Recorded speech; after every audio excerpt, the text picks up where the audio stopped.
Hello welcome नमस्कार राम राम। स्वागत है आप सभी का हमारे चैनल की एक नई वीडियो में। उम्मीद करता हूँ आप सभी लोग बहुत ही अच्छे होंगे। तो आज एक क्लास आप लोगों की लगाऊंगा मैं। वैसी वाली क्लास नहीं है, आज पढ़ाई वाली क्लास लगाऊंगा आप लोगों की। तो बात करेंगे आज की क्लास में ओलंपिक 2024 के बारे में। देखिए, पेरिस ओलंपिक 2024 का समापन हो चुका है और भारत का प्रदर्शन कुछ खास नहीं रहा, फिर भी पढ़ना तो पड़ेगा। तो हम लोग अच्छे से पढ़ेंगे ओलंपिक के बारे में। देखिए, आपकी चाहे एसएससी का पेपर हो, चाहे बैंक का हो, रेलवे का हो, यूपीएससी का हो, यूपीपीएससी का हो, या कोई भी आपका स्टेट लेवल एग्जामिनेशन हो, सभी में ओलंपिक से संबंधित क्वेश्चन पूछे ही जाएंगे। आने वाले 4 सालों में जितने भी प्रकार के आपके एग्ज़ाम होंगे उनमें आपसे ओलंपिक से संबंधित क्वेश्चन ज़रूर पूछे जाएंगे। तो बहुत ही इम्पोर्टेंट टॉपिक है, आपको छोड़ना ये बहुत महंगा पड़ सकता है, क्योंकि ओलंपिक से संबंधित क्वेश्चन ज़रूर से ज़रूर आपके पेपर में आते ही हैं। तो चलिए शुरू करते हैं अपनी क्लास को और एक एक करके सभी तथ्यों के बारे में जान लेते हैं। लेकिन मैं उससे पहले आपको बता दूं कि ये क्लास आपकी 3 पार्ट में रहेगी, क्योंकि मैं एक साथ सारी क्लास बनाऊंगा तो बहुत ही लंबी पड़ जाएगी आप लोगों के लिए भी, क्योंकि लंबी पढ़ने में अक्सर करके बच्चे बोर हो जाते हैं। तो ये क्लास मैं आपकी 3 पार्ट में रखूँगा। पहले पार्ट में बात करेंगे ओलंपिक 2024 के बारे में। दूसरे पार्ट में हम लोग बात करेंगे कि ओलंपिक की शुरुआत कहाँ से हुई, ओलंपिक का पूरा इतिहास डिस्कस करेंगे। और तीसरे पार्ट में हम एमसीक्यू रखेंगे कि आपके सभी प्रकार के एग्जाम, चाहे वो एसएससी का हो, रेलवे का हो, यूपीएससी का हो, अदर कोई भी एग्जाम हो जिसमें आपसे जीके जीएस वगैरह पूछा जाता है, उसमें आपसे ओलंपिक से संबंधित ये एमसीक्यू, ये टॉपिक जरूर पूछेंगे। तो चलिए शुरू करते हैं इस क्लास को, ए टू जेड डिस्कस कर लेते हैं। देखिए, इसका एक पार्ट आज आ रहा है, एक पार्ट आपका कल शाम को 7 बजे आएगा और एक पार्ट परसों शाम को 7 बजे आएगा। तीनों ही पार्ट मोस्ट इम्पॉर्टेंट रहेंगे, तीनों देखिएगा। चलिए अब शुरू कर लेते हैं इस क्लास को और एक एक करके सारे ही पॉइंट डिस्कस कर लेते हैं। तो चलिए बात करते हैं पहले स्थान पर कौन रहा ओलंपिक में। देखिए, पहले स्थान पर ओलंपिक में इस साल अमेरिका रहा, जिसने कुल 126 मेडल जीते, जो कि सबसे ज़्यादा थे, जिसमें आपके 40 गोल्ड मेडल, 44 सिल्वर मेडल और 42 ब्रॉन्ज मेडल शामिल थे। अमेरिका के बाद आपका चीन रहा। चीन ने पेरिस ओलंपिक में दूसरा स्थान पाया।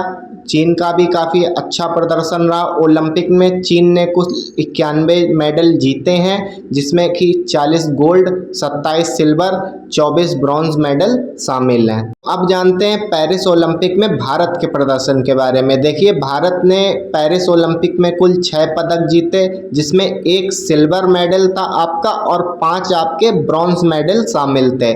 भारत ने कोई भी गोल्ड मेडल इस बार नहीं जीता। के बाद बात आती है पदक तालिका में भारत का कौन सा स्थान रहा। तो पदक तालिका में भारत का जो स्थान है वो 71वां स्थान रहा। भारत ने जो 6 पदक जीते हैं, अब जानते हैं उन 6 पदकों को जीतने वाले विजेताओं की सूची के बारे में। जो पहला मेडल भारत को दिलाया वो शूटर मनु भाकर ने दिलाया, जो कि झज्जर हरियाणा की हैं। इन्होंने, मनु भास्कर ने जो है वो महिला 10 मीटर एयर पिस्टल में ब्रॉन्ज मेडल जीता है। बाद जो ओलंपिक में दूसरा पदक जीता वो भी मनु भाकर ने मिक्स टीम इवेंट में सरबजोत सिंह, जो कि हरियाणा से हैं, के साथ मिलकर दूसरा ब्रॉन्ज मेडल जीता। देखिए, इन्होंने 2 पदक जीते, लेकिन दोनों ही ब्रॉन्ज मेडल जीते हैं। और इन्होंने किस कैटेगरी में जीते? इन्होंने निशानेबाजी में ये जो मेडल हैं वो जीते हैं। बात की जाए यहाँ पर तीसरे पदक के बारे में, तो ये भी आपका ब्रॉन्ज मेडल ही जीता। किसने जीता? वो स्वप्निल कुसाले ने जीता, जो कि कोल्हापुर महाराष्ट्र से बिलोंग करते हैं। इन्होंने शूटिंग की मेंस 50 मीटर राइफल 3 पोजीशन में जो मेडल है वो जीता है।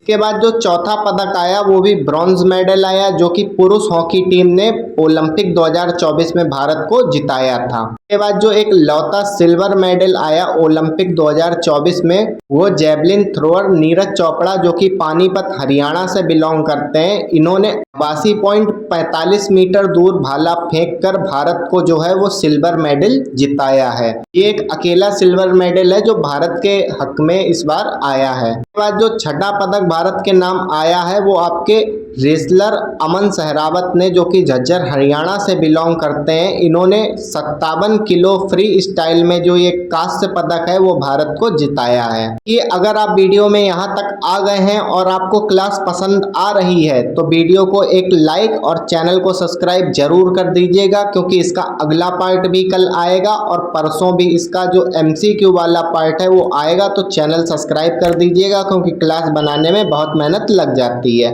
अगर ओलंपिक 2024 के आयोजन स्थल की बात की जाए तो ये आपका पेरिस फ्रांस में हुआ था, जो कि यहाँ तीसरी बार आयोजन हुआ था। इससे पहले भी 2 बार यहाँ ओलंपिक हो चुके हैं। पहली बार जो ओलंपिक यहाँ पर हुआ था वो सन 1900 में हुआ था।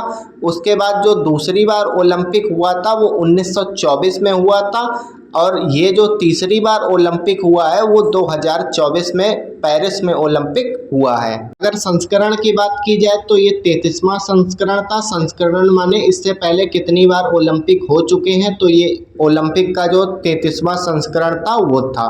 इसके बाद बात की जाए ये जो ओलंपिक है 33वां वाला, ये कब से कब तक चला, तो ये 26 जुलाई 2024 से शुरू होकर 11 अगस्त 2024 तक चला।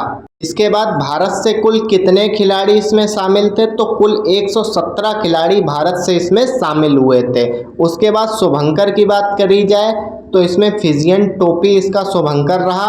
और अगर आदर्श वाक्य की बात की जाए तो गेम वाइड ओपन इसका जो आदर्श वाक्य है वो इस बार रहा था। जो इस बार ओलंपिक उद्घाटन समारोह में भारतीय ध्वजवाहक थे वो आपकी पहली तो PV सिंधु थी, जो कि बैडमिंटन की खिलाड़ी हैं, और दूसरे आपके शरत कमल अचंता थे, जो कि टेबल टेनिस के खिलाड़ी हैं। उद्घाटन समारोह के बाद बात करते हैं समापन समारोह की। तो समापन समारोह में भारतीय ध्वजवाहक कौन रहे? पहले तो आपके PR श्रीजेश रहे, जो कि हॉकी के आपके प्लेयर हैं। दूसरी आपकी मनु भाकर रही, जो कि निशानेबाजी की प्लेयर हैं। अगर सिर्फ D मिशन की बात करी जाए तो यहाँ आपके गगन नारंग निशानेबाज जो कि हैं वो आ जाते हैं। इसके बाद एक नाम आ जाता है बिलिक्स मीर। देखिए ये पहली भारतीय महिला है जो पेरिस ओलंपिक में जूरी सदस्य बनी है। इसके बाद यहाँ आपका एक बहुत ही इम्पोर्टेंट प्रश्न आ जाता है कि ओलंपिक 2024 का उद्घाटन समारोह कहाँ हुआ, तो ये आपका उद्घाटन समारोह सीन नदी के किनारे हुआ,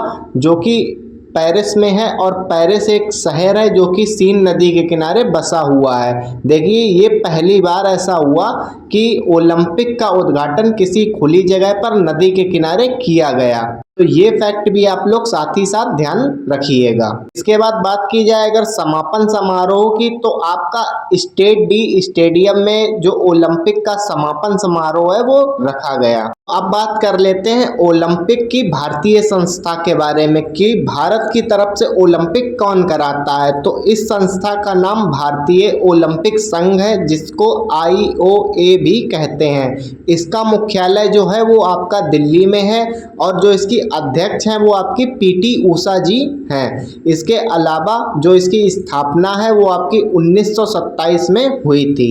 इस बार पेरिस ओलंपिक 2024 में 4 नए प्रकार के खेल जोड़े गए थे, जिनमें कि पहला आपका ब्रेकिंग आ जाता है, दूसरा आपका स्पोर्ट्स क्लाइंबिंग आ जाता है, तीसरा आपका स्केट बोर्डिंग आ जाता है, और चौथा आपका सर्फिंग हो जाता है। तो आपको जाते जाते एक नई सूचना मैं बता दूं कि SSC MTS में अगर आपने फॉर्म भरा है, आप उसकी तैयारी कर रहे हैं, तो बहुत ही जल्दी हमारे चैनल पर MTS की GS से संबंधित क्लासेस शुरू होने जा रही हैं। आज 15 तारीख है, आज इस ओलंपिक वाले का फर्स्ट पार्ट हो गया। कल 16 तारीख को इसका सेकंड पार्ट आपको मिल जाएगा, जिसमें हम ओलंपिक के इतिहास के बारे में बात करेंगे, तब से लेकर अब तक ओलंपिक का इतिहास क्या रहा। और तीसरे पार्ट में हम लोग 17 तारीख को बात करेंगे जो इम्पोर्टेंट MCQ हैं इससे लेकर उनके बारे में, कि ओलंपिक से संबंधित आपके कौन कौन से MCQ आपकी परीक्षा में आ सकते हैं। तो चलिए आज का ये पार्ट यहीं ख़त्म हुआ। अगर आप लोगों को समझ में आया हो या कुछ ना समझ में आया तो एक कमेंट तो बनता है। तो जो पसंद आया हो आप उसकी तारीफ़ कर सकते, जो ना पसंद आया हो आप उसकी खुलकर मुझे कमी बता सकते हैं, तो मैं उसको सुधारने का प्रयास करूँगा। और जैसे आप लोग कहेंगे वैसे ही मैं आप लोगों की आगे की क्लासेस जारी रखूँगा। तो इस वीडियो को देखने के लिए धन्यवाद। मिलते हैं नेक्स्ट वीडियो में।